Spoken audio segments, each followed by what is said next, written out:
नमस्कार, मी पंजाब. राज्यात सर्व शेतकऱ्याचं काय झालं की कांदा काढणी चालू आहे.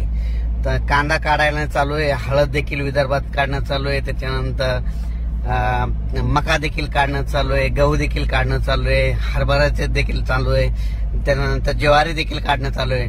त्या सर्व शेतकऱ्याला सांगू इच्छितो की पाऊस येणार आहे म्हणून तुम्ही काय करा की ह्या 2 दिवसामध्ये आज आणि उद्याच्या दिवस जे पीक असेल ते काय करा, झाकून ठेवा. कारण की राज्यामध्ये कांदे देखील काढणं चालू आहे, तर झाकून ठेवा.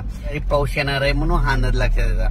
पण परत एक वीट भट्टीवाले देखील उत्पादक आहेत, त्यांचे देखील फोन आले की त्यांना देखील सांगतो की तुम्ही काय करा की आज आणि उद्याच्या दिवसात ह्या 2 दिवसामध्ये तुम्ही कच्च्या इटा असाल तर झाकून ठेवा. कारण की राज्यामध्ये 9, 10, 11 एप्रिल दरम्यान एकदा पावसाची शक्यता आहे म्हणून हा अंदाज लक्षात घ्यायचा.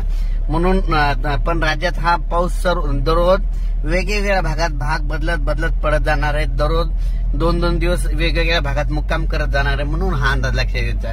हे अंदाज मी जात आहे रेणापूरला एका उद्घाटनाला, आणि सध्या मी धारूरच्या घाटामध्ये आणि या घाटामधून हे अंदाज देत आहे.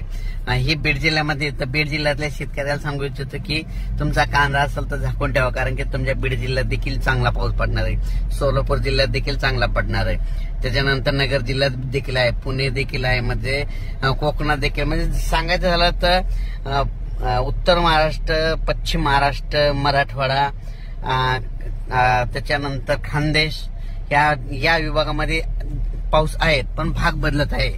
म्हणजे सर्वदूर सारखा नाही पडणार, कुठं तर विखुरलेल्या स्वरूपाचा पडणार आहे म्हणून हा अंदाज लक्षात यायचा.